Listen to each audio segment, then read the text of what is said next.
الحمدللہ والصلاۃ والسلام علی رسول اللہ۔ دوستو، حسب وعدہ ہم فضیلت الشیخ محمد عزیر شمس حفظہ اللہ وتولہ بالرعایت الکاملہ کے ساتھ آپ کے روبرو ہیں۔ اس سے پہلے ہم نے شیخ کو زحمت دی تھی اور خاص طور سے بر صغیر کے علماء، مفکرین، محققین، ادباء، شعراء سے شیخ کی جو ملاقات رہی ہے اور ان سے متعلق جو بہت ساری دلچسپ باتیں ہو سکتی تھیں وہ ہم نے شیخ سے کیں اور ماشاءاللہ ہم تمام نے استفادہ کیا۔ آج ہم شیخ کو زحمت دیں گے اور کوشش کریں گے کہ بر صغیر کے باہر، خاص طور سے عالم عرب میں، یورپ وغیرہ کا بھی شیخ نے باضابطہ سفر کیا ہوا ہے، تو ان ملکوں میں شیخ کی جن بڑی شخصیتوں سے ملاقات رہی ہے اور جن سے شیخ کی یادیں وابستہ ہیں، کچھ بہت دلچسپ واقعات ہیں، تو انشاءاللہ ہم اس حیثیت سے آج شیخ کو چھیڑتے ہیں۔ جزاکم اللہ خیر شیخ کہ آپ نے جزاکم اللہ خیر، السلام علیکم۔ ساتھ ہی دعا بھی کریں کہ اللہ تبارک و تعالیٰ شیخ کی حفاظت فرمائے، صحت و عافیت کے ساتھ شیخ کا سایہ ہم پہ تادیر رکھے اور تمام دنیا میں تمام انسانوں کا، مسلمانوں کا اللہ تبارک و تعالیٰ خیال رکھے۔ یہ جو وبا ہے اللہ تبارک و تعالیٰ اس وبا کو اٹھا لے، لوگوں کی حفاظت فرمائے اللہ تبارک و تعالیٰ، لوگوں کو محفوظ رکھے اور اس وبا کو اللہ تبارک و تعالیٰ بندوں سے اٹھا لے۔ بڑی مصیبت ہے، پوری دنیا پریشان ہے، تو اس حیثیت سے بطور خاص دعاؤں کا اہتمام کریں اور ہم گزارش کریں گے کہ جو احتیاط برتنے کے لیے کہا جا رہا ہے وہ احتیاط ضرور برتیں۔ شیخ تو ماشاءاللہ آپ کی ملاقات بر صغیر کے بڑے بڑے علماء فضلاء سے تو رہی ہی ہے، سعودی عرب میں ایک مدت ماشاءاللہ آپ کو گزارنے کا موقع ملا ہے اور اس میں بھی الحمدللہ آپ قلب العالم، دنیا کے دل مکہ مکرمہ میں الحمدللہ رہتے رہے ہیں، تو یہاں تو بہت سے لوگوں سے ماشاءاللہ اور ایک پر ایک مطلب ہر قسم کے لوگوں سے ملاقات ہوئی ہے۔ تو ہم چاہتے ہیں کہ بات کی شروعات کیوں نہ اس عہد کے بڑے مجدد اور خاص طور سے حدیث کے معاملے میں جو عالمی سطح پہ اپنی ایک نرالی شان رکھتے ہیں، علامہ البانی رحمۃ اللہ علیہ سے متعلق گفتگو ہو، کس طرح سے ان سے ملاقات ہوئی، کیا یادیں وابستہ ہیں؟ بہت ہی دلچسپ، بلکہ وہ سارا نقشہ بھی میرے ذہن میں الحمدللہ۔ کیا بات ہے، ماشاءاللہ۔ وہ شیخ البانی رحمۃ اللہ علیہ سے ملاقات سب سے پہلے جو ہوئی وہ مدینہ یونیورسٹی میں لائبریری کے اندر شعبہ مخطوطات میں ہوئی، اور اس میں ہم لوگ کام کرتے تھے وہاں مخطوطات کی فہرست سازی کا۔ تو ایک دن دیکھا کہ ایک حضرت موجود ہیں، بزرگ آ گئے اور وہ مخطوطات وغیرہ طلب کر رہے ہیں، کسی نے بتایا کہ یہ شیخ البانی ہے۔ اچھا، وہاں ہم لوگ بھی ملے ان سے، دوسرے بھی جو آتے تھے السلام علیکم، لیکن شیخ جو ہے بس وہ زیادہ گفتگو نہیں انہوں نے کی اس وقت۔ السلام علیکم، وعلیکم السلام، اہلاً، کیف الحال، اور اس کے بعد پھر وہ اپنے کسی مخطوطے میں جو نقل کر رہے تھے۔ اصل میں ہوا یہ پتہ یہ چلا، انہوں نے خود بتایا بھی بعد میں، کہ حج کے ایام میں وہ آئے ہوئے تھے اور جو بھی موقع ملتا ہے غنیمت، تو وہ جامعہ اسلامیہ کی لائبریری جو بہت رچ لائبریری ہے حدیث اور عقیدہ وغیرہ کے مخطوطات کے سلسلے میں، تو اس میں جو نادر کچھ کتابیں دیکھنی تھیں ان کو، ان کے حوالے لینے تھے، اس وقت کو وہ استعمال کریں۔ چنانچہ وہ مغرب کے بعد وہ پہنچ گئے، بلکہ مغرب سے پہلے یعنی عصر کے بعد ہی پہنچ گئے تھے، اور ہم لوگ وہاں تھے تو ملے۔ زیادہ دیر گفتگو ہم لوگوں سے نہیں کی انہوں نے، جیسے دوسرا بھی کوئی جو بھی آتا السلام علیکم، وعلیکم السلام، کیف الحال، اہلاً، اس کے بعد پھر وہ اپنے کام میں لگ جاتے۔ ایک دن یہ ہوا کہ وہ اس طرح 3-4 دن کے آتے رہے اور ہم لوگ اپنا کام کرتے تھے۔ تو جب واپسی ہوتی تھی، ہم جاتے تھے عموماً عشاء میں واپس ہوتے تھے اور وہاں جا کر مسجد نبی میں نماز پڑھتے تھے۔ تو ایک دن جب وہ بھی واپس جانے لگے تو انہی کی گاڑی میں ہم لوگ بیٹھ گئے، شیخ البانی رحمۃ اللہ علیہ کی گاڑی میں۔ کیا بات۔ اچھا، جب بیٹھے گاڑی میں تو جامعہ اسلامیہ سے گاڑی نکلی، اور جو کراسنگ آتی ہے پہلی، اس میں ایک راستہ تبوک کی طرف چلا جاتا ہے، ایک سیدھا مسجد نبی کی طرف، تو وہاں پر وہ مسجد حرم سے پتہ نہیں کیا مسئلہ تھا کہ باہر کی جو گاڑیاں ہوتی تھیں ان کو وہ پھر اس کے بعد اس کا کوئی نمبر لینا رہتا ہے، اس کے لیے وہاں سے انہوں نے وہ تبوک والے راستے میں گھما دیا ٹریفک والوں نے۔ اب وہ ہم لوگ بھی انہی کے ساتھ وہاں پہنچ گئے۔ وہاں جا کر کے جب وہ آفس میں پہنچے تو انہوں نے بتایا پتہ نہیں کیا بات ہوئی، کسی نے شاید پہچانے کا، رہے یہ شیخ البانی ہے، ان کو چھوڑو۔ تو جلدی سے پھر وہاں سے وہ نکلے، جب تک پہنچے تو مسجد نبی میں نماز عشاء کی نہیں ملتی، ہر دن حالانکہ پہنچتے تو عشاء کی نماز وہیں پڑھتے تھے۔ انہوں نے کہا فوبتون الصلاۃ۔ تو یہ شروع میں پہلے دن جو 2-4 دن وہ آئے مسجد میں، اس سے اندازہ ہوا کہ شیخ کے ساتھ ہی آپ لوگوں نے نماز پڑھی؟ نماز پھر اس کے بعد انہوں نے ان کے ساتھ پڑھی. اس کے بعد پھر اس کے بعد ان سے ملاقات ایک مرتبہ اسی طرح سے مسجد نبی آئے ہوئے تھے اور پتہ چلا مدینہ میں تو جامعہ اسلامیہ وہ آئے ہوئے تھے تو ملاقات ہوئی اور پھر کچھ گفتگو اس طرح علمی کچھ بات کسی حدیث سے متعلق میں نے پوچھا. ایک حدیث جو آتی ہے کعب بن زہیر والی جو حدیث ہے بانت سعاد فقلب الیوم مطبول متیم نثر عالم یفت مقبول، وہ قصیدہ بہت مشہور ہے اور وہ لمبا چوڑا قصہ ہے سیرت کی کتابوں میں. تو اس کی جو حدیث ہے یا وہ قصہ ہے وہ ثابت ہے کہ نہیں ثابت ہے، محدثین کے درمیان اس میں اختلاف ہے. تو علامہ عراقی نے کہا ہے کہ اس کی سند میں کچھ وہ ہے الحجاج بن الرقیبۃ بن عبد الرحمن بن کعب بن زہیر عن ابی عن جدی، یہی سند ہے اس کی. تو میں نے شیخ سے پوچھا کہ شیخ اس حدیث کے بارے میں کیا خیال ہے آپ کا؟ اس میں وہ راوی کہاں فی ہے جہالہ، الحجاج بن الرقیبہ وہ راوی مجہول ہے اور یہ ہے کہ بعد میں لوگوں نے مختلف نقل کیا ہے سارے سیرت کی کتابوں میں، لیکن یہ ہے کہ صرف شہرت سے نہیں کافی ہوتے چلتا ہے، سند جب پہنچتی اسی شخص تک اور اس میں نکارت ہے تو اسی لیے علامہ عراقی وغیرہ نے ان کو ضعیف قرار دیا. یہ سوال پوچھا. پھر میں نے ان سے کہا کہ شیخ وہ مسند ابو داؤد الطیالسی جو حدیث کی مشہور کتاب ہے اس کی ایک فہرست چھپی ہے جس میں آخر میں حدیثوں کی حروف ترجیح کے لحاظ سے فہرست. کہا کہ شیخ کو میں نے بتایا، انہوں نے کہا کہ اچھا کہاں ہے یہ فہرست کس جگہ؟ میں نے کہا کہ ایڈیشن میں چھپا ہے اس کے آخر میں. شیخ کی اصل میں خصوصیت کیا ہے تو بہت سی باتیں ان کے متعلق کہنے کی لیکن ابھی مختصر اس میں گنجائش نہیں. انہوں نے اکثر کتابوں کی اپنے طور پر فہرست بنا رکھی تھی. کیا بات؟ تو اور پھر وہ مخطوطات جو مطبوع نہیں ہیں ان کی بھی الگ سے فہرستی نہیں بنا رکھی تھی، اس میں سے جتنی حدیثیں تھیں وہ سب انہوں نے درج کر رکھی تھی اور پھر وہ اپنے طور پر سند و متن کے ساتھ حوالے کے ساتھ ہی کس مخطوطے کے اندر کس ورق میں اور کہاں یہ حدیث ہے ظاہری لائبریری، یعنی مطبوعات اور مخطوطات دونوں کی انہوں نے باقاعدہ فہرست سازی کر رکھی تھی، چاہے وہ رجال سے متعلق ہوں یا حدیث سے متعلق ہوں. تو میں نے جب بتایا انہوں نے کہاں ہے تو پھر میں نے اس ایڈیشن میں جو دارالمعرفہ سے چھپا ہے اس سے وہ صفحات جو ہے فوٹو کر کے وہ پھر ان کو دیے. پھر تیسری ملاقات جو میری ہوئی ان سے وہ اردن جب میں گیا اپنے لمبے علمی سفر پر، یہ 1988 کی بات ہے.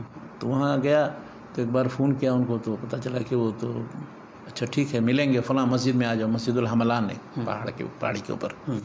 وہاں گئے مغرب کی نماز پڑھی تو ملے.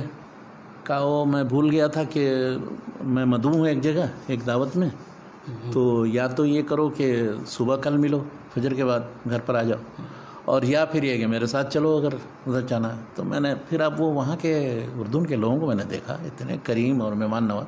ایک آدمی مجھے دائیں طرف سے ایسے پکڑ کے کھینچ رہا ہے، دوسرا ادھر بھائی ہمارے یہاں رات گزار. خیر ایک آدمی بیچارہ لے گیا اور اس کے بعد پھر فجر کی نماز اسی کے ساتھ پڑھی شیخ کی مسجد میں اور پھر ان کے گھر آیا. تو فجر کے بعد سے لے کے تقریباً 2 گھنٹے تک شیخ کے ساتھ اور وہ بہت سے سوالات وغیرہ صرف کیے. اور شیخ اپنا وقت بہت زیادہ اس کا اہتمام کرتے ہیں، وہ ملنے کا وقت بہت کم، بلکہ کہہ رہے تھے کہ تمہیں کتنا وقت دے دیا ورنہ ہم لوگ تو ملنا چاہتے ہیں، اردن کے لوگ تو ملنے کے لیے اس لیے کہ لوگ آ کے صرف بیٹھے اور ادھر ادھر کی باتیں کرتے وقت ضائع کرتے. شیخ کا منٹ قیمتی ہوتا تھا.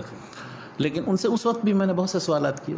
ایک سوال یہ کیا ابھی تک مجھے یاد ہے، میں نے کہا کہ ایک جو ہے جو علامہ ابن قیم نے ایک جگہ لکھا ہے اعلیٰ صدری والی جو روایت ہے، تو وہ میں نے پوچھا شیخ معمل ابن اسماعیل کی وہ روایت ہے اور اس میں معمل ضعیف ہے.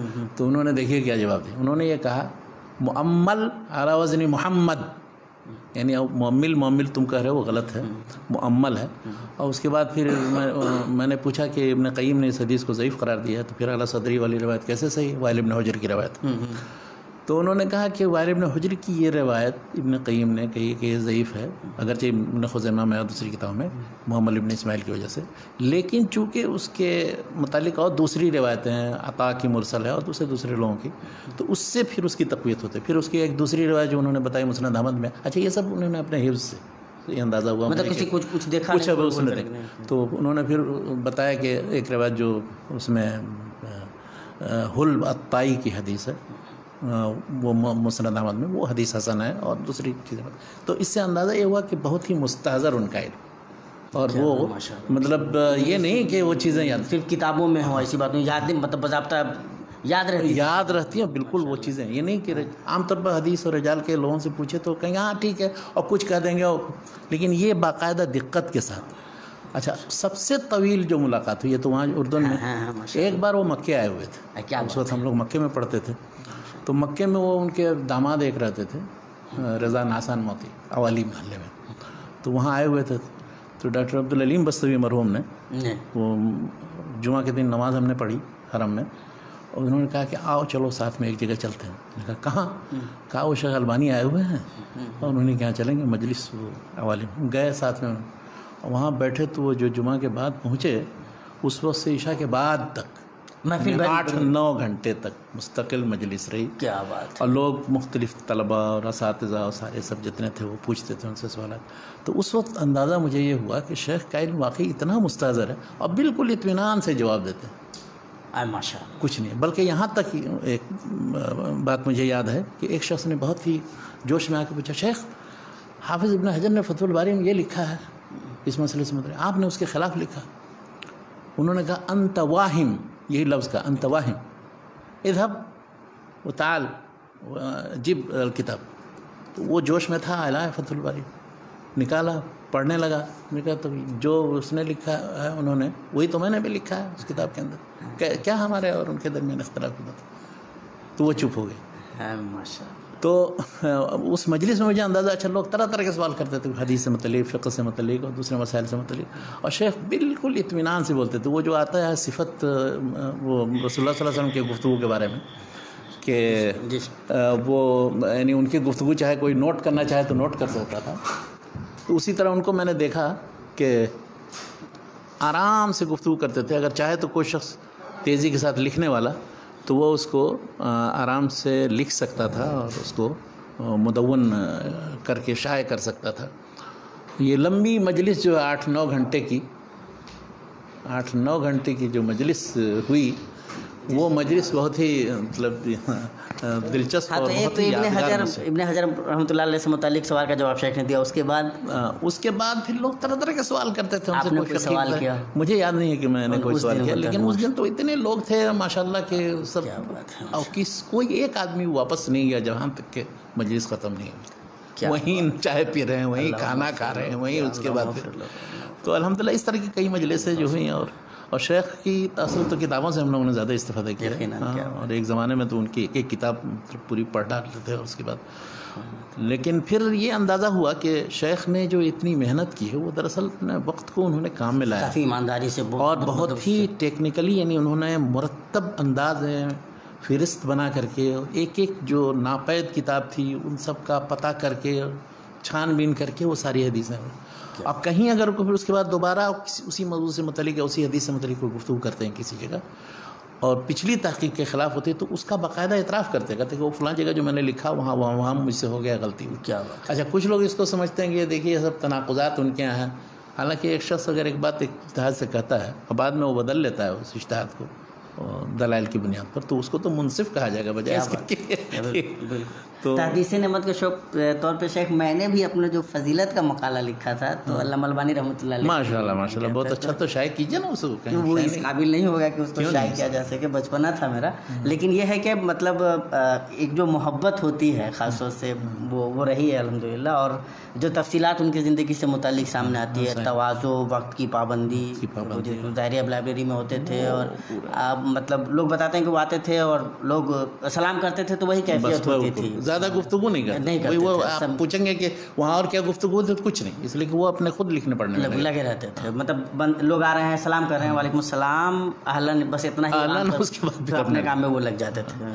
اللہم شیخ مطلب علامہ البانی رحمۃ اللہ علیہ ظاہر ہے کہ بڑے چوٹی کے مطلب اس زمانے کے، بلکہ حدیث کے معاملے میں علامہ احمد شاکر کے بعد عرب دنیا میں میرے خیال سے شیخ البانی رحمۃ اللہ علیہ کے پائے کا کوئی دوسرا، اور نہ شیخ البانی کے بعد ابھی تک کوئی دوسرا نظر آتا ہے۔ کیا بات ہے، ایک دوسری بڑی شخصیت، بلکہ عالم اسلام میں کوئی ایسی شخصیت جس کو اتنی مقبولیت ملی ہو، اتنی محبتوں سے لوگ یاد کرتا ہو، اور دنیا کے کسی بھی خطے میں اگر نام لیجئے تو وہ نام اجنبی نہیں ہے، علامہ ابن باز رحمۃ اللہ علیہ کا جیسے ہی نام آتا ہے تو بہت ساری محبتیں خود بخود باہر آ جاتی ہیں، اور مطلب ایک آدمی جس بہت محبوبیت لکھ دی گئی ہو جیسے مقبولیت، ماشاءاللہ کیسی ملاقاتیں رہی ہیں تو بہت ملاقات ہوئی، مدینہ منورہ میں بھی آتے تھے وہ، مکہ مکرمہ میں بھی، یہاں کئی بار مختلف پروگراموں میں ان سے ملاقات ہوئی. جامعہ ام القریٰ کے اندر, یہاں نادل ادبی انجمن جو ہے اس میں بھی ان کے لیکچرز ہوتے تھے.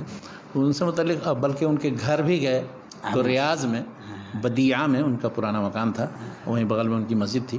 تو ہمارے جو فاضل دوست ایک ہیں حافظ محمد الیاس, ابھی تک وہ امام ہیں. وہ مدینہ یونیورسٹی سے فارغ ہو کر کے کلیت الحدیث سے وہ چلے گئے تھے وہاں ریاض میں, اور ریاض میں پھر وہیں شیخ نے ان کو اپنی مسجد میں امام رکھ لیا, اور آج تک وہ امام بنے ہوئے. کیا بات ہے, ماشاءاللہ. تو وہ پہلے ان کے گھر میں رہتے تھے, تو میں بھی کبھی کبھی جاتا تو ملاقات ہوتی تھی.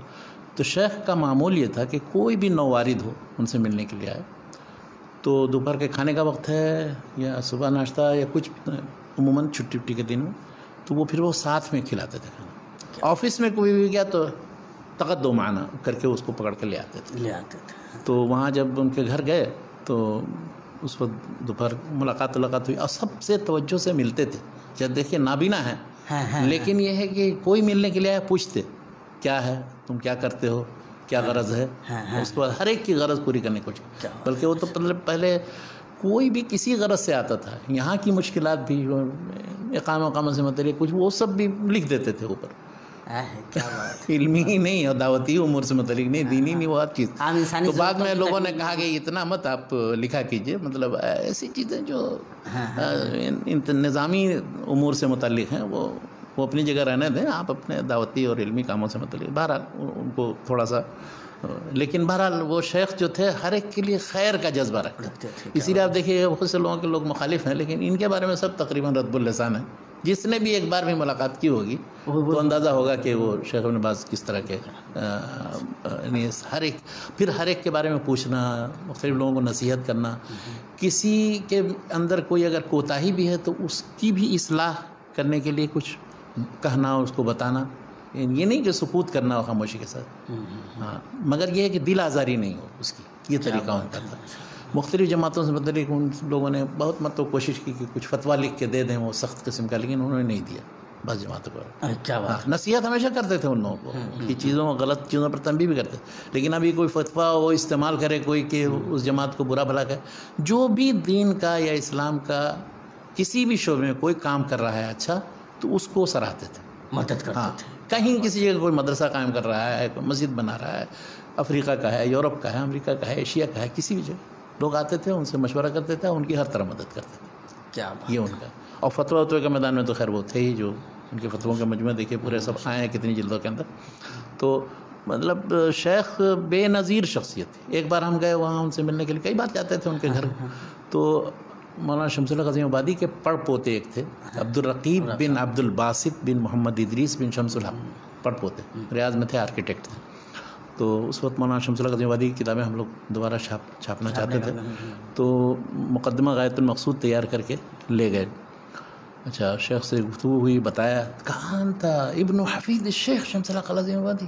اور اس کے بعد انہوں نے بہت ہمت افزائی کی, کہا یہ چیزیں چھاپیے آپ, اور ہم انشاءاللہ یہاں دارالفتہ میں ہم خریدیں گے, اس کی توزیع کریں گے. یعنی یہ انہوں نے کیا بات کہا کہ شیخ صاحب عن المعبود هذا معروف لدینا. تو بہت خوش ہوئے. اور یعنی ان کا مطلب ان کے بارے میں کیا کہا جائے, مطلب کوئی ایسی تنقید سے متعلق کوئی بات نہیں کہی جا سکتی. ایک دلچسپ واقعہ میں سناؤں بہت. ایک بار یہ ہوا کہ یہاں آئے ہوئے تھے ادبی انجمن میں, مکے میں. تو یہاں وہ لیکچر تھا ان کا. اچھا, اس زمانے میں یہاں حکومت نے پابندی لگائی یہ تھی کہ جو شخص بھی, جس کا بھی اقامہ تجدید ہو, تو بلڈ ڈونیٹ کرے. اب جو بلڈ ڈونیشن کا ہے, اس زمانے میں شاید وہ عراق والی لڑائی وڑائی کا مسئلہ تھا کہ بلڈ کی ضرورت تھی اور فوجیوں کے لیے, تو وہ اجباری کر دیا تھا کہ جو شخص بھی اقامہ کی تجدید کروائے گا وہ پہلے بلڈ ڈونیٹ کرے, اس کے بعد پھر آئے. تو وہاں میں اور میرے ایک ساتھی عبدالجلیل انصاری, وہ بمبئی میں ہوتے ہیں, ہم لوگوں نے کہا کہ شیخ سے یہ مسئلہ پوچھنا چاہیے. کیا بات ہے. تو ہم لوگوں نے سوال کیا, سوال یہ کیا, ما حکم التبرع بالدم على سبیل الاجبار, یعنی یجبر علی الشخص, یعنی تبرع بھی ہے اور وہ زبردستی لی جا رہی.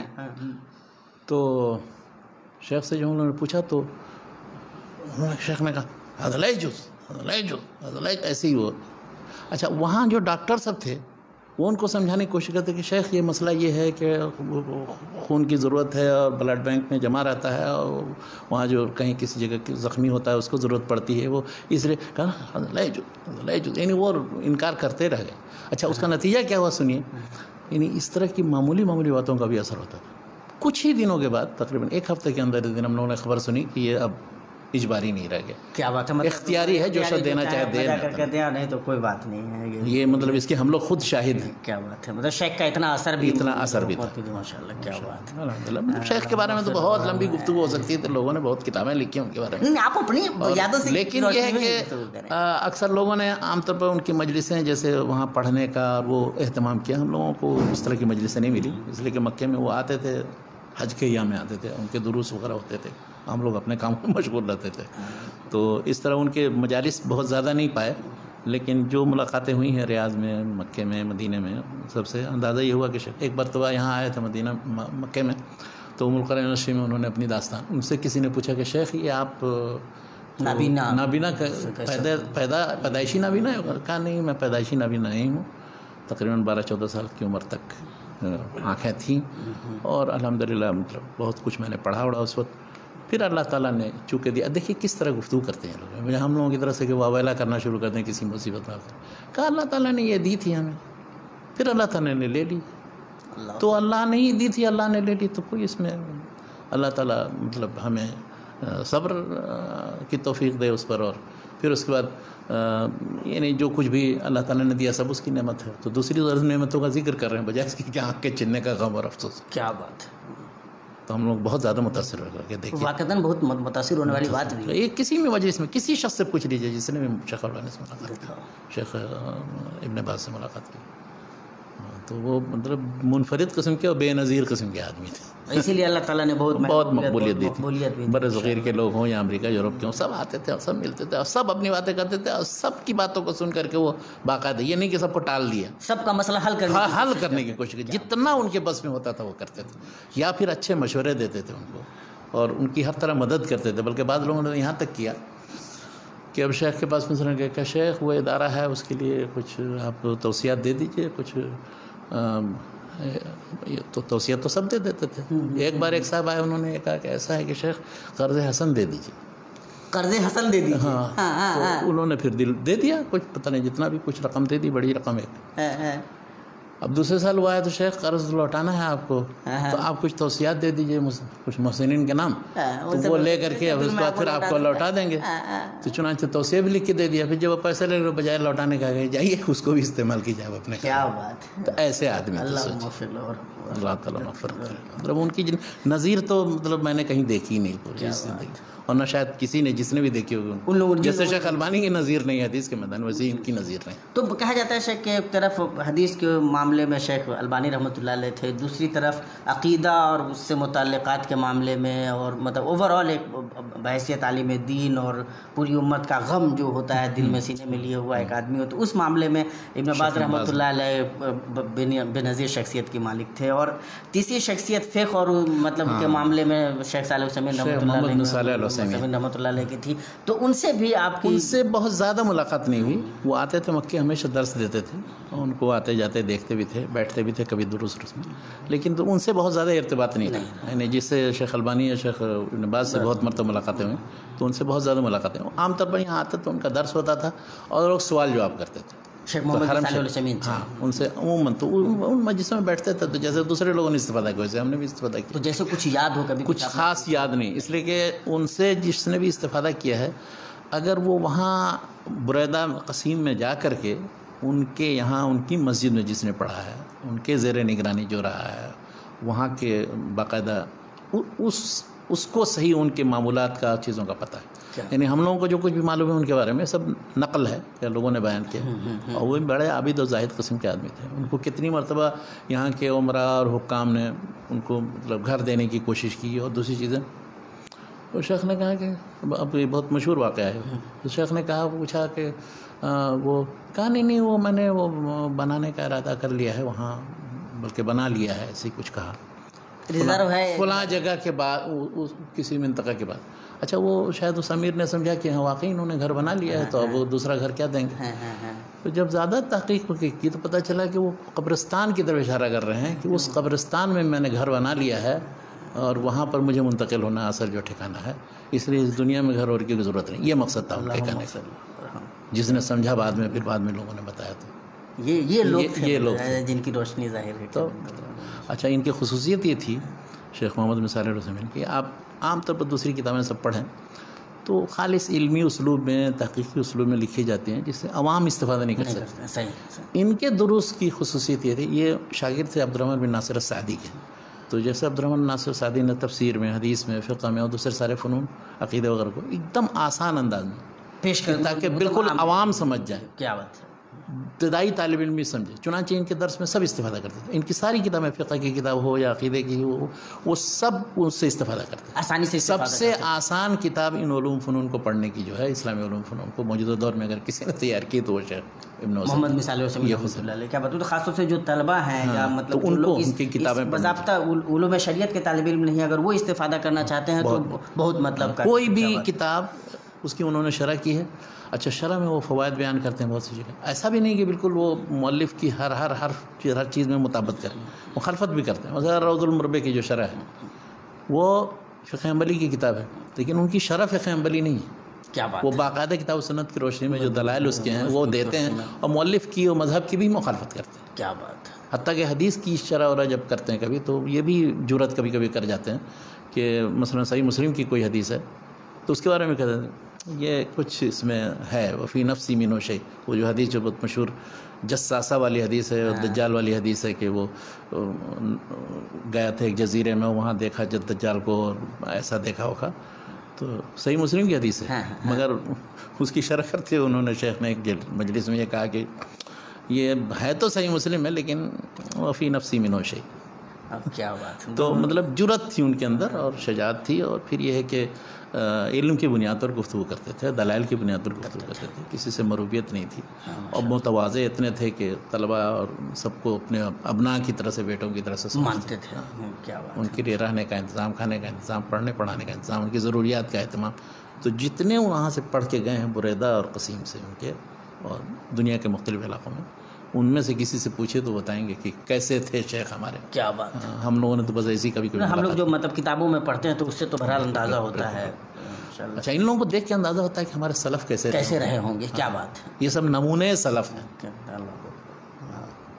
اللہ تعالیٰ ہمیں بھی مطلب نقش قدم پہ چلنے کی توفیق عطا فرمائے. شیخ مطلب ایک ایسی شخصیت جن کے ساتھ آپ کو کام کرنے کا موقع ملا ہے، بکر بن عبداللہ ابو زید صاحب کے ساتھ، اور جو خاص طور سے ابن تیمیہ کے علوم و معارف، ابن قیم کے علوم و معارف سے اپنی محبت کو لے کر کے عالمی سطح پہ بھی مطلب ماشاء اللہ پہچان رکھتے ہیں. پھر ایک عجیب ذوق و شوق کے آدمی تھے. آپ باضابطہ ساتھ کام کرنے کا موقع ملا، اتنی بڑی شخصیت. جی بالکل. شیخ بکر ابو زید صاحب سے سب سے پہلے حرم شریف میں ملاقات ہوئی. یہاں مکے میں آئے ہوئے تھے ایک بار، تو ڈاکٹر وسیلہ صاحب نے بتایا کہ وہ شیخ بکر ابو زید آئے ہوئے ہیں، چلو ملتے ہیں.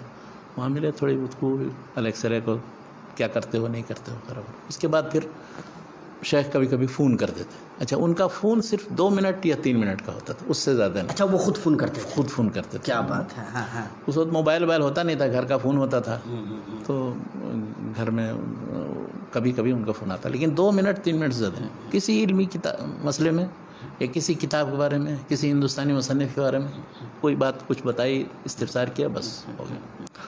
تو اس طرح سے ان سے ارتباط ہوا. جب بھی آتے تھے حج میں، تو حج میں پھر ملاقات ہوتی تھی. وہ درگفتہ کے ساتھ آتے تھے وہ، تو وہاں بھی ملاقات ہوتی تھی.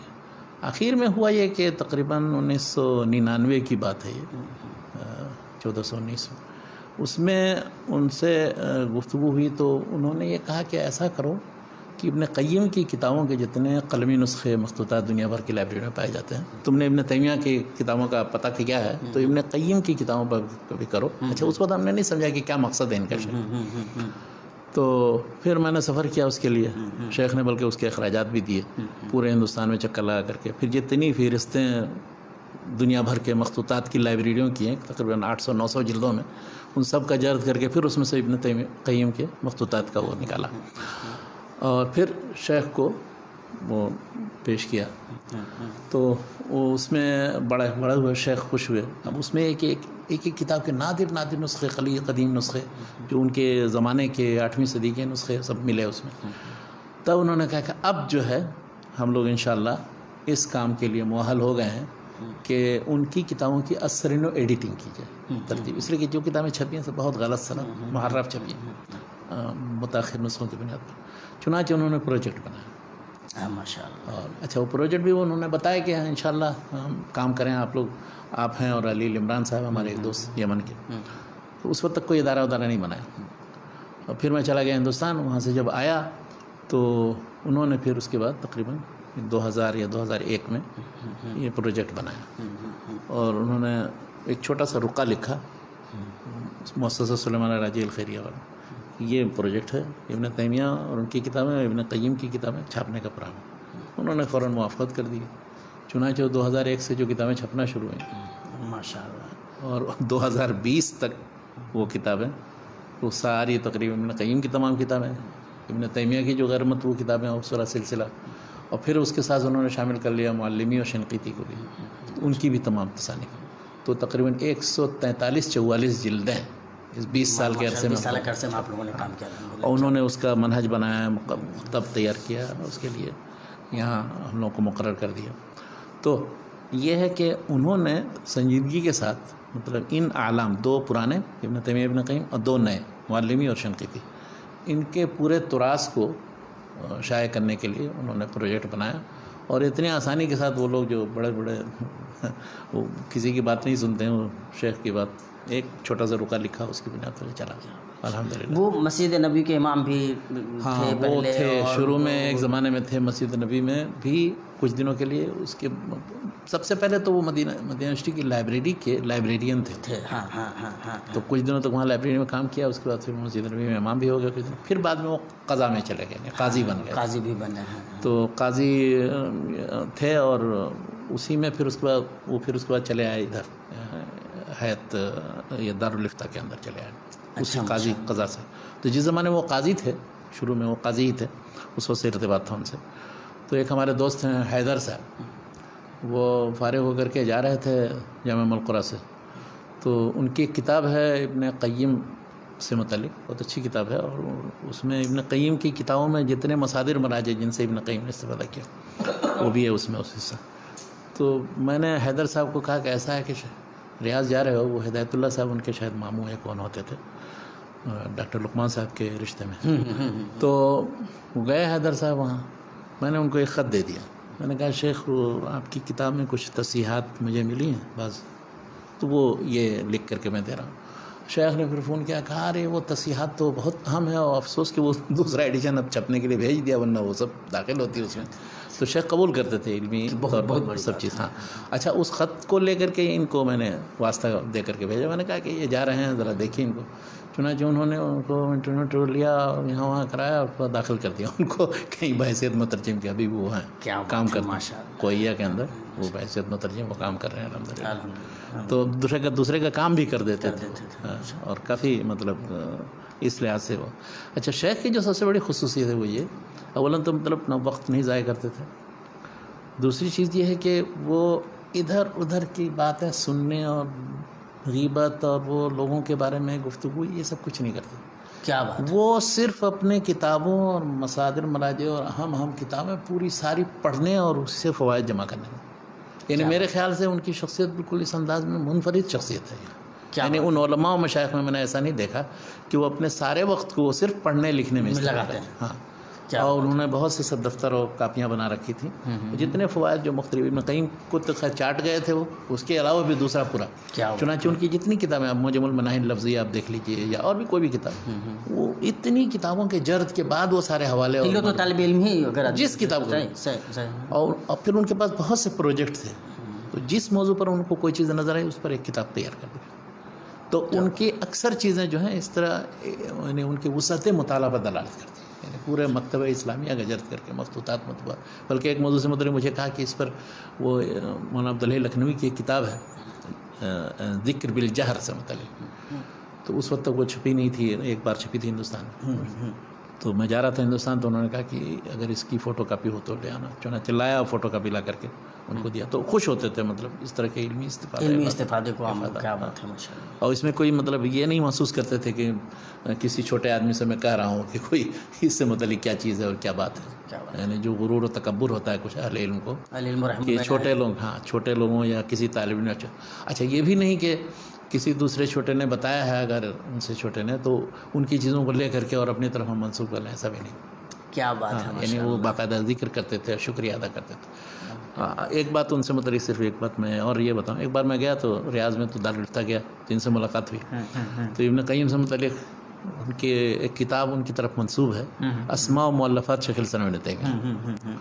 تو میں نے اپنے تحقیق میں جب دیکھا تو اندازہ ہوا کہ یہ ابن قیم کی کتاب نہیں، اگرچہ اس کو بہت بڑے محقق ہیں صلاح الدین منجد، انہوں نے چھاپا اسماء و مؤلفات شیخ الاسلام ابن تیمیہ کے نام سے، اور اس پر آج تک لوگ اعتماد کرتے ہیں. بہت سے لوگوں کو ابھی تک نہیں پتا ہے کہ ابن قیم کی نہیں ہے.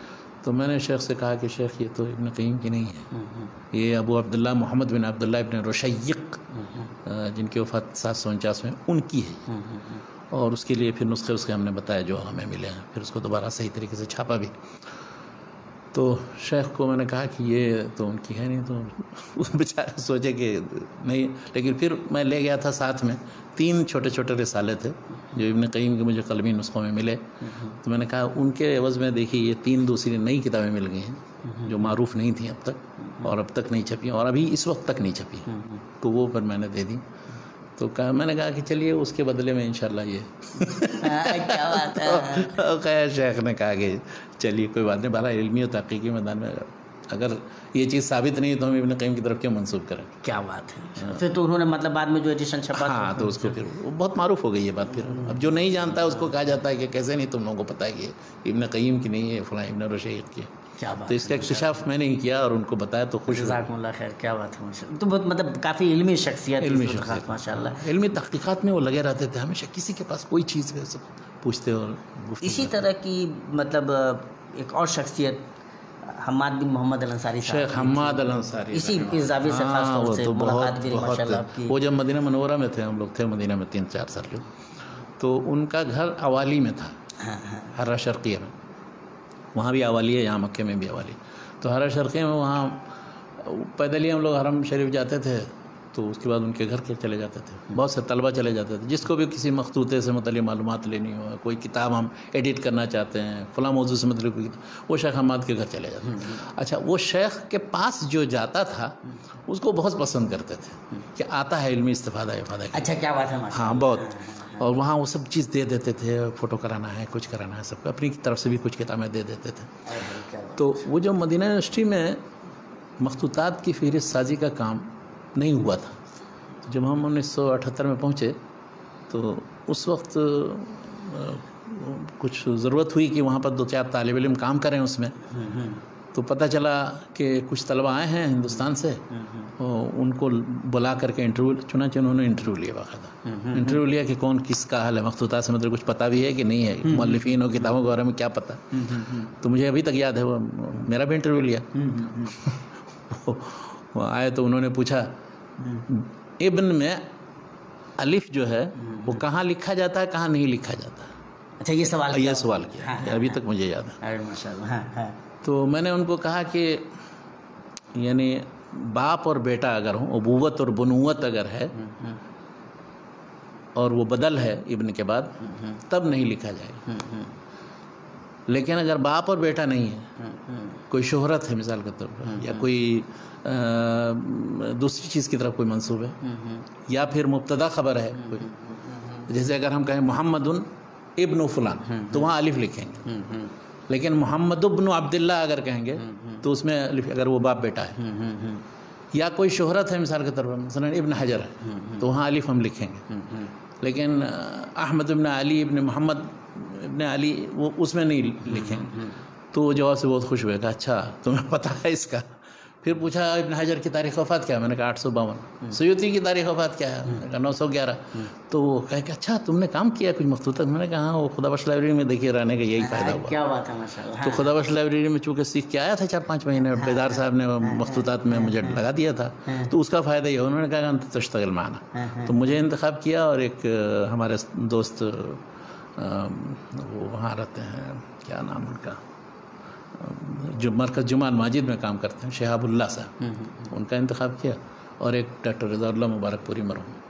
تو ہم تینوں آدمی عصر کے بعد جاتے تھے اور عشاء کے بعد واپس جاتے تھے وہاں سے مسجد نبوی.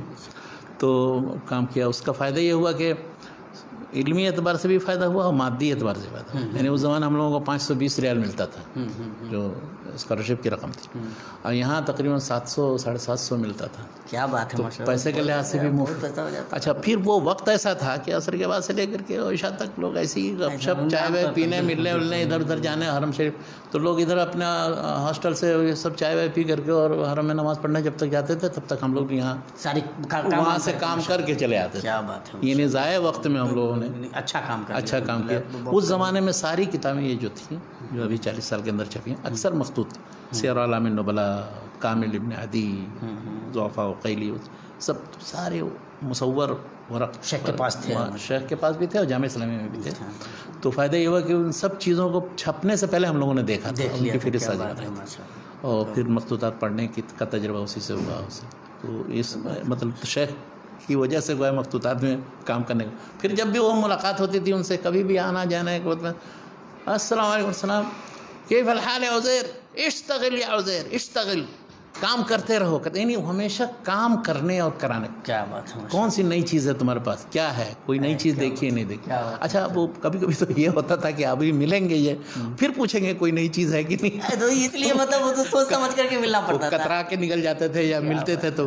تو مطلب یہ لوگ دیکھیے کس طرح سے طالب علم کو علمی کام کرنے، پڑھنے شوق دلاتے تھے اس طرح سے. اب ان لوگوں کو یاد ہم کرتے ہیں تو واقعی ان جیسے لوگ نہیں نظر آتے. یا تو دھونس کو جمائے گا، یا احساس دلا دے گا کہ آپ کچھ نہیں جانتے، جاہل ہیں، یا آپ کیا اس میدان میں چلے آئے، گھاس کاٹ رہے ہیں. تو اس طرح کا مزاج نہیں تھا. کیا بیچارے کتنا مطلب متواضع قسم کے لوگ تھے، اور کس طرح سے ہمت افزائی کرتے تھے، تشجیع کرتے تھے، کس طرح سے رہنمائی کرتے تھے. ایک اسی فیلڈ کے ایک اور آدمی جو سعودی عرب کے تو نہیں تھے، فواد سسکین صاحب، ان سے بھی آپ کی ملاقات ہے. ڈاکٹر فواد سسکین، وہ بہت دلچسپ ملاقاتیں ہوئیں، اور بلکہ وہ تو انٹرنیشنلی معروف ہیں. یورپ میں انہوں نے جو ادارہ قائم کیا ہے، ایک انسٹیٹیوٹ قائم کیا ہے اسلامی اور عربی علوم فنون کی تاریخ پر، فرانکفرٹ یونیورسٹی کے اندر شعبہ قائم کیا، اور اپنے خرچ پر، اپنے حساب پر، اور اس کے بعد میں عرب ممالک میں بھی تعاون کیا. وہاں سے انہوں نے جو تاریخ التراث العربی جرمن زبان میں، ڈاکٹر فواد سسکین چاہتے تھے کہ بروکلمان پر استدراک لکھیں، لیکن وہ ان کا کام اتنا بڑا ہو گیا کہ وہ استدراک کی وجہ مستقل کتاب ہو بارہ.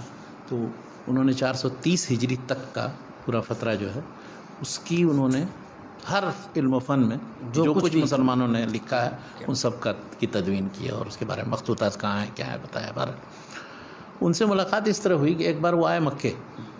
تو سب سے پہلے اس وقت ہم مکے نئے آئے تھے، اور ایم فل میں پہلا سال میں اس میں تو ایک لیکچر رکھا جامعہ ام القرآن میں، اور اس میں لیکچر کا عنوان تھا مصادر و کتاب لغانی، کتاب لغانی کے ماخذ و مصادر کیا ہیں.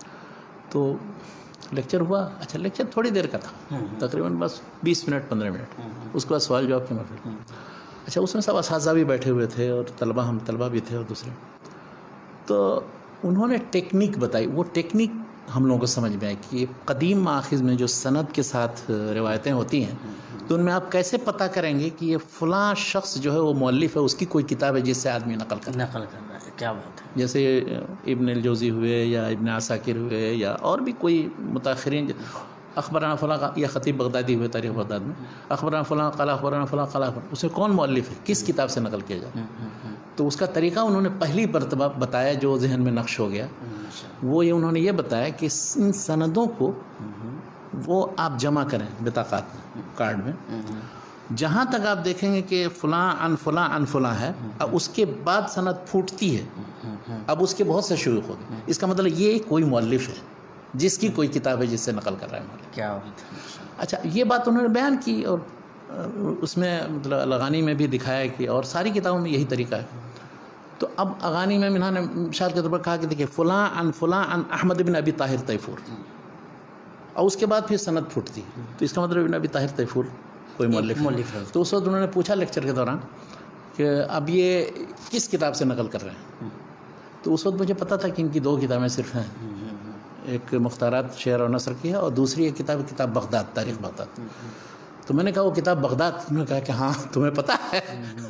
اچھا، اکثر جتنے اساتذہ تھے یا مستمعین، ان کو سمجھ ہی میں نہیں آ رہا تھا کہ یہ کیا موضوع ہے، کیسے کسی استاد نے کہا کہ یہ کیا بات ہو سکتا ہے کہ اخبارنا فلاں جو وہ پہلا نام ہو وہی مؤلف ہو، یا ہو سکتا ہے اس کے بعد والا ہو، یہ کیسے آپ نے سمجھ لیا کہ وہی مؤلف ہوگا. انہیں لوگوں کو، بہت سے لوگوں کو سمجھ ہی میں نہیں آئی بات. تو اس میدان سے اس میدان سے نہ. اچھا، دوسرا پھر ایک بار پھر اسی طرح سے وہاں لیکچر ہوا رابطۃ العالم الاسلامی کے حال میں، وہاں بھی گئے تو وہاں بھی انہوں نے کسی موضوع سے مطلب انہوں نے یہ لیکچر اس میں دیا تھا، اس میں بھی آدھا گھنٹہ سے بول کہ یورپ کا ذہن یہ ہوتا ہے، مغربی لوگوں کا، کہ جب تک کسی چیز کو دیکھتے نہیں ہیں، اپنے آنکھوں سے مشاہدہ نہیں کریں گے، اس وقت تک نہیں یقین کرتے ہیں. اب آپ لکھتے جائیں کچھ بھی نظری طور پر کچھ اس سے کچھ، تو انہوں نے ان کے ذہن کو سامنے رکھتے ہوئے ایک میوزیم بنایا. اس میوزیم میں یہ رکھا ہے انہوں نے کہ جتنے مختلف طرح کے آلات ہیں، جیسے جراحت کے آلات اور بھی مختلف چیزوں سے متعلق، تو وہ جو کتابوں میں جیسے وصف ملتا ہے اس کا، اسی کی بنیاد پر اس کا نمونہ بنایا ہے کہ جراحت کے یہ آلات، فلاں چیز سے متعلق یہ آلات ہیں، مسلمانوں نے کیا کیا انسٹرومنٹ استعمال کیے ہیں، اسی کا ہو بہو اسی طرح کی نقل ان ماخذ کی روشنی میں یا جہاں ملتے ہیں اس کے نمونے یا میوزیم میں ملتے ہیں، اسی طرح انہوں نے تقلید کر کے بنایا.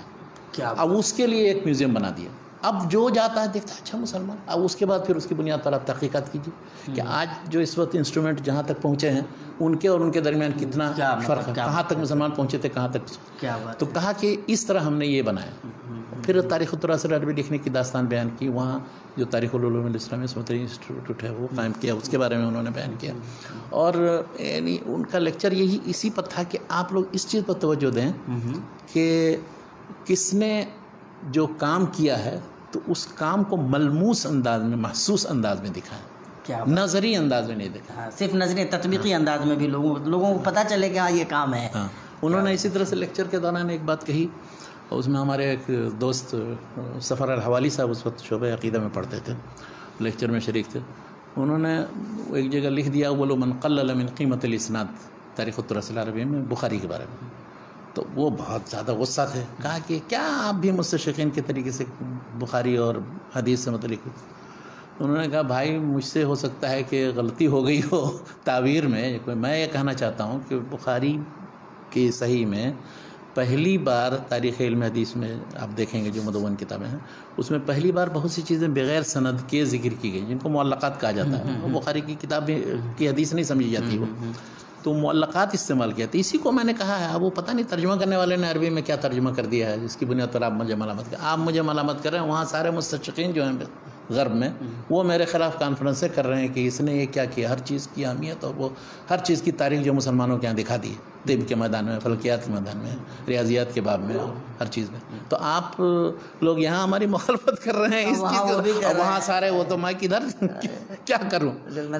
تو میری حقیقت کو سمجھنے کی کوشش کی. کیا بات ہے، یہ جانتا. تو آدمی مطلب وہ دیکھا کہ ایک دم جیسے مستشرقین کا طریقہ ہوتا ہے اس طرح سے وہ خالص علمی تحقیق کرتے ہیں اور وہ پیش کرتے ہیں. وہ کسی کو سمجھ میں آئے نہیں سمجھ میں آئے، اس کا کیا اثر پڑ رہا ہے نہیں پڑ رہا ہے، لیکن وہ بہت بڑا کام کر کے چلے گئے.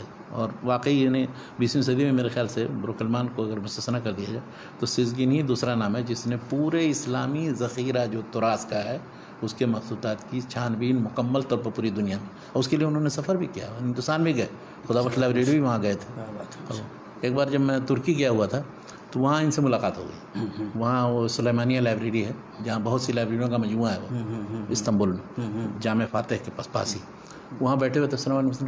میں کہا کہ اچھا آپ سے میری ملاقات وہاں ہوئی تھی، آپ نے لیکچر وکچر دیا تھا. اس کے بعد پھر کچھ چیزوں کے بارے میں نے ان سے پوچھا، لیکن وہ تھوڑی دیر بیٹھے، اس کے بعد وہاں سے چلے گئے.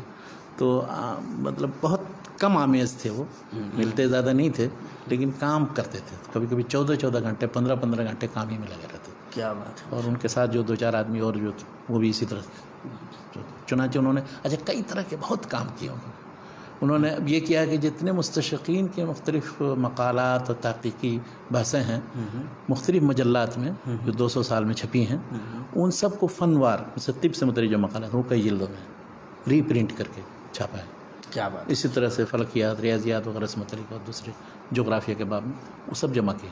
وہ ایک الگ ایک سلسلہ ہے. کیا اسی طرح سے بعض نادر مخطوطات انہوں نے دیکھے جن کے یونیک نسخے پائے جاتے ہیں، ان کو انہوں نے بعین ہی اسی طرح سے فوٹو لے کر کے اس پہ چھاپنے کا ہاں وہ اس کی تقریباً 25-40 جلدیں ہوں گی. کیا بات. تو عجیب عجیب کام کیے انہوں نے تاریخ التراث العربی کے علاوہ یہ سب چیزیں. اللہ تعالیٰ مغفرت کرے ان کی. اور وہ مطلب ترکی میں تو ان کو باقاعدہ ایک وہ ان کے اس نے چاہا ترکی نے کہ وہاں سے وہ جو ذخیرہ ہے پورا وہ لے کر کے ہم آ جائیں ترکی میں، لیکن وہاں جرمنی نے کہا کہ یہ ہمارا تراث قومی ہے. اب سوچیے اللہ کیا یہ نہیں کہ وہاں سے فوراً منتقل کرتے ہیں، اس کی کوئی اہمیت نہیں رہی. کم سے کم ہم مسلمانوں کو تو اس سے سبق سیکھنا چاہیے کہ دنیا علم و فن کو کس طرح سے دیکھتی ہے، اور اس لیے مطلب وہ اس کی قدر کرتی ہے، اور کیوں اسی لیے وہ کیوں ہم سے آگے ہیں، کیوں مطلب ظاہر ہے. تحقیق کے میدان میں اصل میں ریسرچ کے میدان میں سائنٹیفک تحقیق ہو یا دوسری تحقیق بہت پیچھے ہیں وہ. ہم لوگ ہاں بس ہم لوگ خالی وہ دعوے کرتے ہیں، ڈینگ ہانکتے ہیں، کسی کو بھی بہت بڑا سب سے بڑا محقق دنیا کا بنا دیتے ہیں. اللہم خیر. اللہ تعالیٰ بس ہم لوگ کو توفیق دے. یہ تو مطلب وہ لوگ تھے جنہوں نے علم و تحقیق کے میدان میں ماشاءاللہ کام کیا، اپنی پہچان بنائی اور ماشاءاللہ استفادے کے مواقع رہے. کچھ وہ لوگ جو مطلب ادب وغیرہ کی حیثیت سے، مورخ کی حیثیت سے جانے جاتے ہیں، جیسے علی طنطاوی صاحب سے بھی ماشاءاللہ آپ کی علی طنطاوی صاحب سے یہیں گھر پہ ملاقات ہوئی. ان کے یہاں رہتے تھے مکے میں ایک زمانے میں، تو وہ ان کا ایک پروگرام یہاں ہوتا تھا ریڈیو پر، اور نور و نردرب ٹی وی پر بھی بہت مشہور تھا. اچھا وہ بہترین نثر ایسی لکھتے ہیں کہ بس لکھتے چلے جاتے ہیں اور آپ پڑھتے چلے جاتے ہیں. قلم برداشتہ. بلکہ وہ ایک کتاب کے مقدمے میں لکھتے ہیں المسلمون فی الہند، جو مولانا ابوالحسن ندوی صاحب مرحوم کی، تو اس کے مقدمے میں لکھتے ہیں کہ میں چاہتا تھا اس کا مقدمہ ذرا سا ٹھیک ٹھاک سے سوچ ساچ سمجھ کر کے اور اچھی طرح سے اس کو قاعدے سے لکھوں گا، لیکن جب ناشر کا بہت زیادہ دباؤ ہوا تو جس چیز کو میں آرام سے لکھنا چاہتا تھا یہ آدھے گھنٹے میں لکھ کیا پورا. وہ اچھا خاصا مقدمہ ہے، اس میں اس کتاب کی تعریف کی، ہندوستانی کی تعریف کی. تو بہت قلم سیال تھا ان کا، ہر موضوع پر لکھا، ہر شخصیت پر، مختلف کتابوں پر، مختلف ان کے سارے کتنے مجلدات مشاہدات ان کے یہاں دوسری چیزیں. تو ان سے ملاقات ایک بار یہاں ان کے گھر گئے، اور میں اور میرے دوست محمد سلیمانی صاحب تھے، ان سے طرح طرح کی باتیں ہوئیں مختلف. تو ان سے تو انہوں نے ذکر کیا. اس وقت میں نے پوچھا ابن عربی کے بارے میں آپ کا کیا خیال ہے؟ کہا دیکھیے ابن عربی کی سب چیزیں بیکار نہیں ہیں، ان کی بعض چیزیں ایسی ہیں جو قابل استفادہ بھی ہیں. اب ان کی ہر کتاب فصوص الحکم کی طرح نہیں ہے جو وحدۃ الوجود اور دوسرے نے پتہ نہیں کیا کیا چیزیں لکھی. اب ان کی کتاب مثلا الفتوحات المکیہ میں اب وہ لوگ بس بدک جاتے ہیں نام سے کہ ابن عربی کی ہے اس لیے بیکار ہوگی، لیکن ابن عربی نے اس میں بہت اچھی نفیس باتیں باز کی ہیں اصول فقہ سے متعلق اصول. تب مجھے یاد آیا کہ ہمارے یہاں بھی علماء نے، چاہے وہ حنفی علماء ہوں یا اہل حدیث علماء، ان لوگوں نے بھی فتوحات مکیہ سے بہت اچھی اور نفیس باتیں نقل کی. اور وہ چونکہ فقہ میں ظاہری تھے، وہ مقلد نہیں تھے، تو اس وجہ سے اہل حدیثوں کے ہاں بہت سی چیزیں اس سے منقول عربی سے بھی منقول ملیں گی. لیکن جہاں وحدت الوجود کا مسئلہ آتا ہے تو وہاں پہ مخالفت کرتے ہیں. جو وحدت الوجود کے قائل ہیں حاجی امداد اللہ مہاجر مکی اور دوسرے دیوبندی اور بریلوی علماء، تو وہ پر اعتماد کرتے ہیں، اس پر اس کی توجیہ تعویل کرتے ہیں. یعنی فصوص الحکم میں بعض ایسی باتیں بالکل ہی عجیب غریب. اب انہوں نے فرعون کے مومن ہونے کی بات کی، ایمان پر مرا، اور عجیب عجیب. تو اس کی توجیہ کرنا مشکل ہے ہم لوگوں کے لیے. بالکل. لیکن وہ وحدت الوجود کے نظریے کی روشنی میں اس کے بھی قائل اس حساب سے تو دنیا میں پھر تو کوئی کافر بچتا بھی نہیں ہے اصل میں. تو یہ علی طنطاوی صاحب نے ہم لوگوں کو یہ توجہ دلائی کہ اس کی فتوحات مکیہ، بلکہ کہہ رہے تھے کہ اس میں سے اچھے مباحث کی تلخیص کر کے اگر کوئی شخص چھاپے تو بہت بہتر چیز. اچھا. یہاں حال یہ ہے کہ ابن عربی کا نام سنتے ہیں لوگ، وہ ان کی طرف رغبت. لیکن ابن عربی سے متعلق یورپ کے اندر بہت کام ہوا ہے، بلکہ اس کی دور میں خاص طور سے بہت زیادہ اس طرف آ کر کے ان کی چیزوں کو بھی چھاپا، ان کا دراسہ بھی کیا ہے. ان سے متعلق ایک بیبلیوگرافی ایک شخص نے بنائی ہے جس کا ترجمہ شیخ الازہر جو ہے ڈاکٹر احمد الطیب صاحب انہوں نے کیا. اچھا، کیا بات. مؤلفات ابن عربی کے نام. اچھا یہ دیکھیے ابن عربی، ابن رشد، ابن سینا، ان سب پر، فارابی وغیرہ پر، سب پر بیبلیوگرافیاں موجود ہیں. لیکن ادھر آپ جو اہل سنت کے عام معروف مؤلفین ہیں جن پر اعتماد ہم کرتے ہیں، ابن تیمیہ، ابن قیم، ابن رجب، ان سب سے متعلق آپ کو کوئی بیبلیوگرافی نہیں ملے گی. تو یہ تو بھی مطلب تو یہ تو بہت کوتاہی کی بات ہے. یقیناً تو بہت سوچنے کی ضرورت ہے اور توجہ دینے کی ضرورت ہے. تو ان سے کوئی اور بھی کچھ اور دوسری زیادہ بات تو نہیں ہوئی، بس ان کی چیزیں ہم لوگ پڑھتے تھے.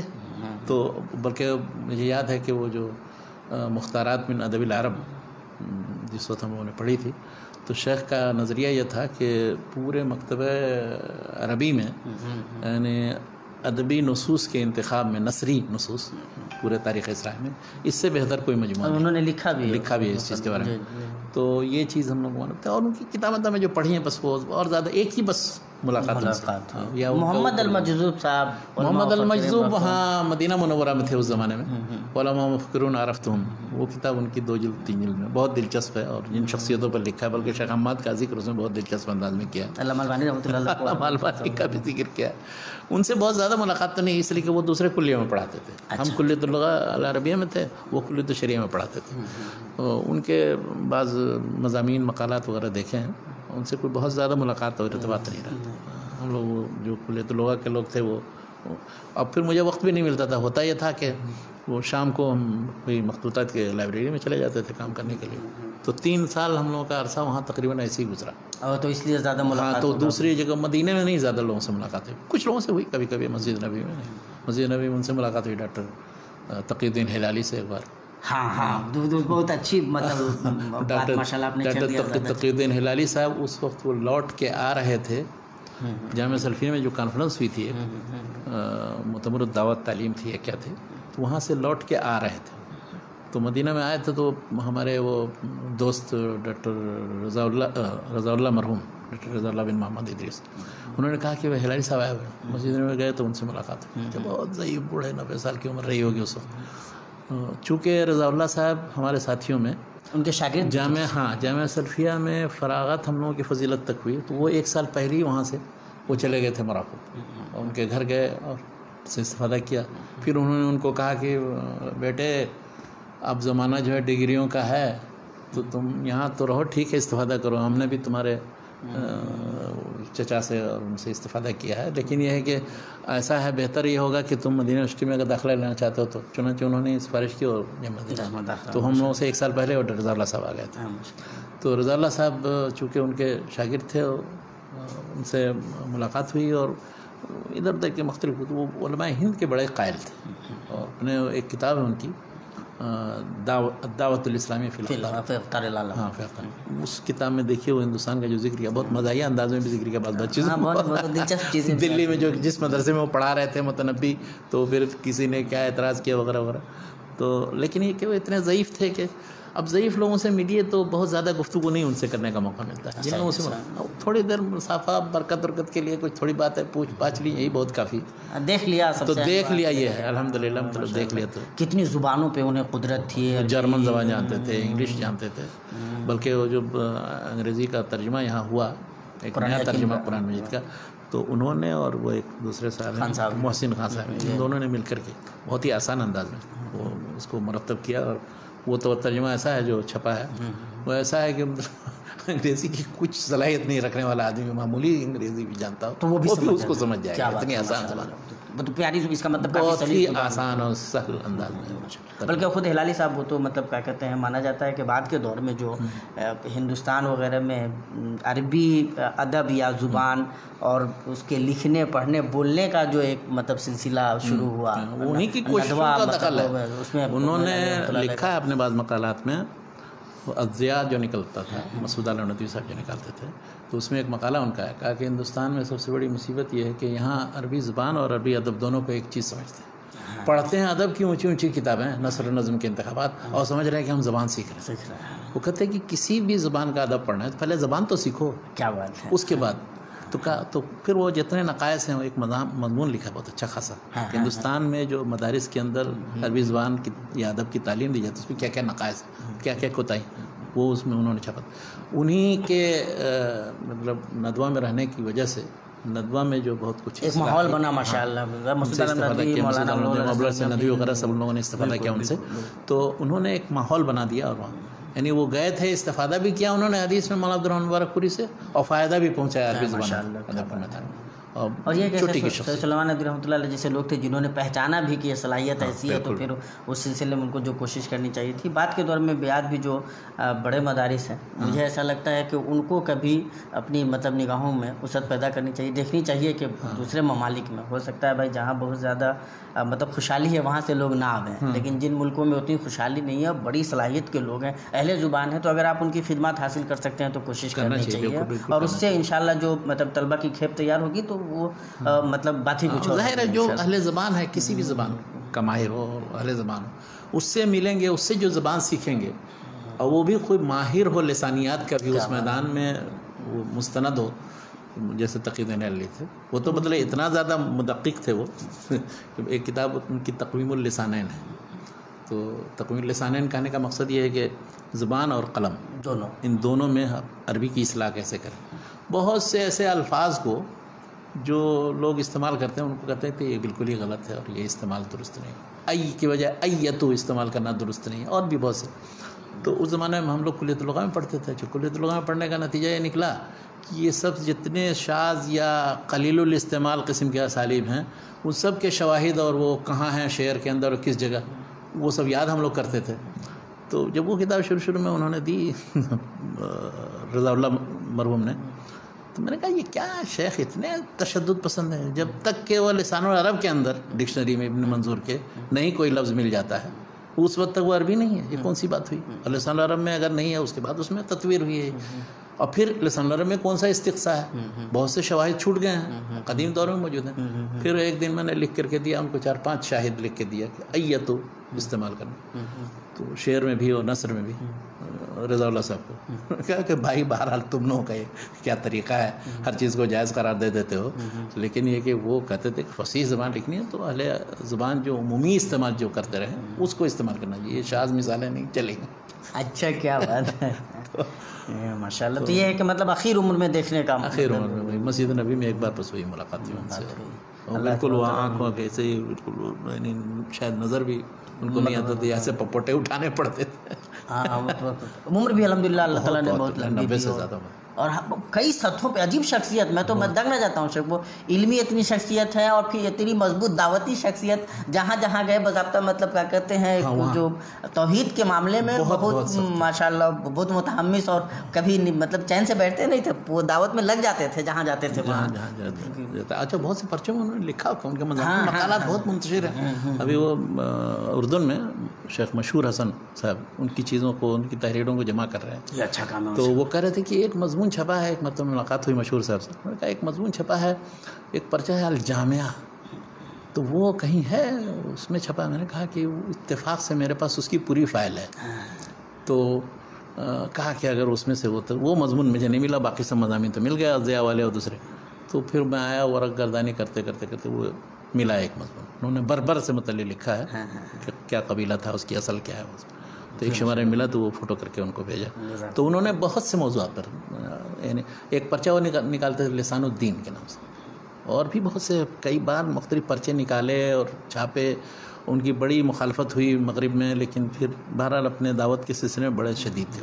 یعنی دعوت الدین میں بھی اور دعوت اللغۃ العربیہ الفصحیٰ میں، دونوں میدان میں بہت سخت. کیا بات ہے. اور ذرا بھی کوئی کسی جگہ کوئی عامی زبان استعمال کرے یا فصیح سے تھوڑا سا ادنا انداز کی، اس کو نہیں پسند. اسی لیے اچھے بڑے بڑے ادیبوں کو نہیں ادیب تصور کرتے تھے. کیا بات. انہی کا اثر پڑا ہے مولانا مسعود آل ندوی پر. مولانا مسعود آل ندوی بھی وہ ان کا مقدمہ پڑھیے، وہ جو ایک کتاب ہے مولانا سلیمان ندوی صاحب کی لغات جدیدہ. تو اس زمانے میں جو جدید عربی زبان کے الفاظ پر جو ڈکشنری تھی اس کو مرتب کیا ہے مولانا مسعود آل ندوی نے. دوسرا ایڈیشن جو چھاپا تو اس پر بہت زبردست مقدمہ لکھا مولانا مسعود آل ندوی. اس میں انہوں نے موجودہ دور کے ادیبوں کا بھی جائزہ لیا، کون کس پائے کے ہیں. تو پہلے کیٹیگری میں کون، دوسرے کیٹیگری میں. کہا کہ یہ جن لوگوں کو بہت بڑا ادیب سمجھتے ہیں ان کا اشارہ طہ حسین وغیرہ کی طرف. یہ سب مطلب جو دیندار قسم کے اور وہ ہیں وہ، اور زوردار شک برسلاں ہیں فلاں فلاں، ان کو وہ اونچا سمجھتے ہیں. کیا بات ہے.